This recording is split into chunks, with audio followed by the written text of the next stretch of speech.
Guys, welcome back to my YouTube channel. അപ്പം നമ്മളിന്ന് പാർലറിൽ പോകാതെ വീട്ടിൽ തന്നെ വെച്ചൊരു മാനിക്യൂർ ചെയ്യുക. അപ്പം നമുക്ക് ആദ്യം തന്നെ കൈ കിടക്കുന്ന നെയിൽ പോളിഷ് എല്ലാം റിമൂവ് ചെയ്യണം. അതിനായി നമുക്കൊരു നെയിൽ പോളിഷ് റിമൂവർ എടുത്ത്, ഏത് ബ്രാൻഡിൻ്റെ ആയാലും ഒരു നെയിൽ പോളിഷ് റിമൂവർ എടുത്തിട്ട് ആ നെയിൽ പോളിഷ് എല്ലാം ആദ്യം നമുക്ക് റിമൂവ് ചെയ്ത് കളയാം. നെയിൽ പോളിഷ് എല്ലാം തന്നെ റിമൂവ് ചെയ്തതിന് ശേഷം നമുക്ക് ഒരു ബൗളിൻ്റെ അകത്ത് ചെറു ചൂടുവെള്ളം എടുക്കുക. അതിനുശേഷം കുറച്ച് കല്ലുപ്പ് ആ വെള്ളത്തിൻ്റെ അകത്ത് തന്നെ ഇടുക. അതിനുശേഷം വലിയൊരു നാരങ്ങ എടുത്ത് അതിൻ്റെ പകുതി എടുത്തിട്ട് ആ ജ്യൂസ് അതിൻ്റെ അകത്ത് സ്ക്വീസ് ചെയ്തിടുക. അതിനുശേഷം നമുക്കൊരു ഷാമ്പു, ഏത് തന്നെ ഷാമ്പു ആയാലും എടുത്ത് അതും അതിൻ്റെ അകത്ത് ഇട്ടതിന് ശേഷം മിക്സ് ചെയ്തിട്ട് നമ്മുടെ കൈ അതിൻ്റെ അകത്ത് മുക്കി വയ്ക്കുക. ഒരു മാക്സിമം ഒരു 20-25 മിനിറ്റ് അതിൻ്റെ അകത്ത് അങ്ങനെ അങ്ങ് മുക്കി വയ്ക്കുക.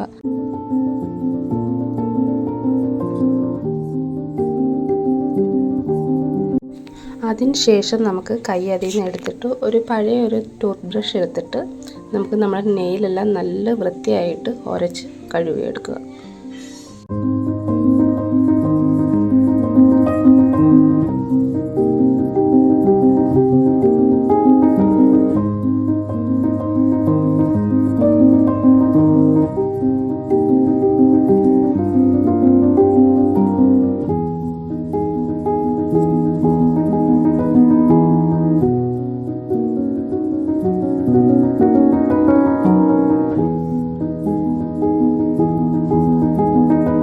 നെയിലെല്ലാം നല്ല വൃത്തിയായിട്ട് ക്ലീൻ ചെയ്തതിന് ശേഷം നമുക്കൊരു ടവലെടുത്ത് കൈയെല്ലാം നല്ല വൃത്തിയായിട്ട് തുടച്ചെടുക്കുക.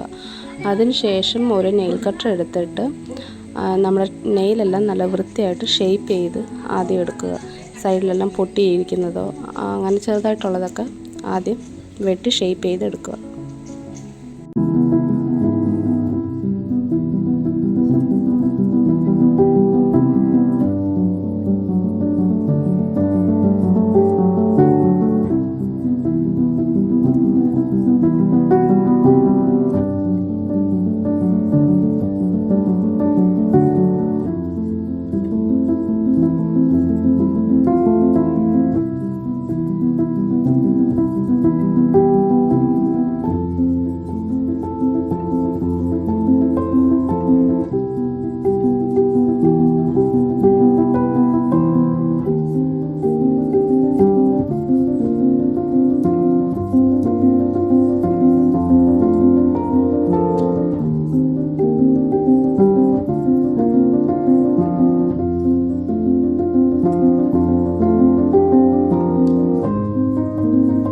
നഖമെല്ലാം വെട്ടി ഷേപ്പ് ആക്കിയതിന് ശേഷം നമ്മുടെ നെയിൽ കട്ടറിൻ്റെ അകത്ത് തന്നെ ഉള്ള ചെറിയൊരു അകത്തിരിക്കുന്ന ടൂള് എടുത്ത് നമ്മുടെ നഖത്തിൻ്റെ അകത്തിരിക്കുന്ന ചെറിയ ഡട്ടായിട്ടുള്ള സ്കിന്നും പിന്നെ ചെറിയ അഴുക്കുകളൊക്കെ കാണും. അപ്പോൾ അതെല്ലാം എടുത്ത് വൃത്തിയാക്കിയതിന് ശേഷം നമ്മുടെ നഖത്തിന് മുകളിലിരിക്കുന്ന അവിടുന്ന് സൈഡിൽ നിന്ന് ഇറങ്ങി വരുന്ന ചെറിയൊരു സ്കിന്നുണ്ട്, അതെല്ലാം ഉരച്ചൊന്ന് വൃത്തിയാക്കി എടുക്കണം. കാരണം ഇല്ലെങ്കിൽ പിന്നെ നമ്മൾ നെയിൽ പോളിഷ് ഇടുമ്പോഴത്തേക്ക് അതൊരു അഭംഗിയായിട്ടിരിക്കും.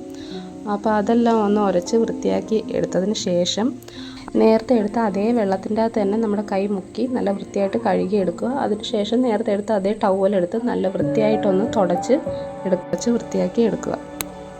അതിനൊക്കെ ശേഷം നമ്മുടെ കൈ ഇനി നമുക്ക് എക്സ്ഫോളിയേഷൻ ചെയ്യണം. അപ്പോൾ അതിന് നമുക്ക് ആദ്യം കുറച്ച് പഞ്ചസാര വേണം. അതിനുശേഷം നമ്മൾ നേരത്തെ എടുത്ത ആ നാരങ്ങയുടെ പകുതി എടുത്തിട്ട്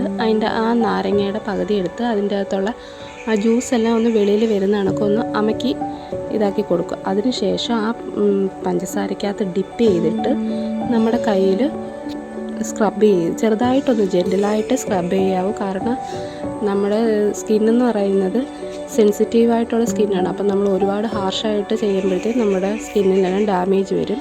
അപ്പോൾ അതെല്ലാം ഒന്ന് ശ്രദ്ധിച്ചിട്ട് വേണം സ്ക്രബ് ചെയ്യാൻ. അതോടൊപ്പം തന്നെ നമ്മൾ ഈ നാരങ്ങ വെച്ച് സ്ക്രബ് ചെയ്യുമ്പോഴത്തേക്ക് ആ നാരങ്ങ ചെറുതായിട്ടൊന്ന് അമക്കി കൊടുത്തിട്ട് വേണം സ്ക്രബ് ചെയ്യാൻ. അല്ലെങ്കിൽ നമ്മുടെ അതിൻ്റെ അകത്തുള്ള ജ്യൂസ് വരില്ല. അപ്പോൾ ജ്യൂസ് വരാൻ വേണ്ടി ചെറുതായിട്ടൊന്ന് അമക്കി കൊടുത്ത് വേണം സ്ക്രബ് ചെയ്യാൻ.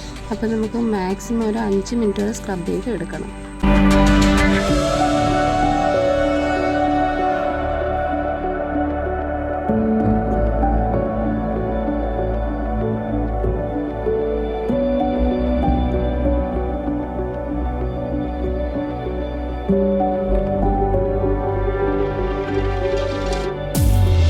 സ്ക്രബിങ്ങിന് ശേഷം നമ്മൾ നേരത്തെ എടുത്തു വെച്ചിരുന്ന അതേ വെള്ളത്തിൽ തന്നെ നമ്മുടെ കൈ മുക്കി വൃത്തിയാക്കി കഴുകിയെടുക്കുക.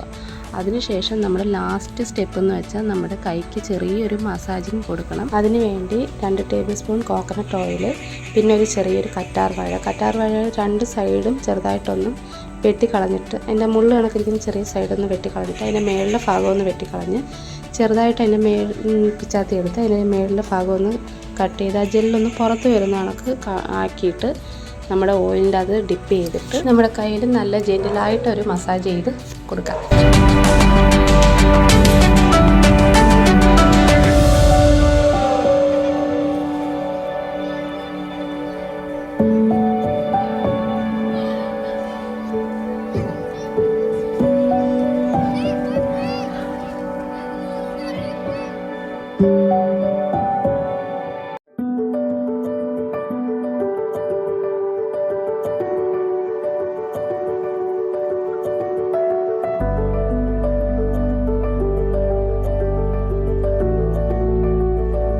മസാജ് എല്ലാം കഴിഞ്ഞതിന് ശേഷം നമ്മൾ നേരത്തെ എടുത്ത് വെച്ച ആ വെള്ളത്തിൻ്റെ അകത്ത് തന്നെ കൈമുക്കി നല്ല വൃത്തിയാക്കി കഴുകിയെടുത്തിട്ട് നമ്മൾ ആ ടവൽ വെച്ച് നല്ല ഒന്ന് തുടച്ച്. നമ്മൾ മാനിക്യൂർ ഇവിടെ കഴിഞ്ഞിട്ടുണ്ട്. ഇനി നമുക്ക് നെയിൽ പോളിഷൊക്കെ ഇട്ടിട്ട് നമുക്ക് കാണാം.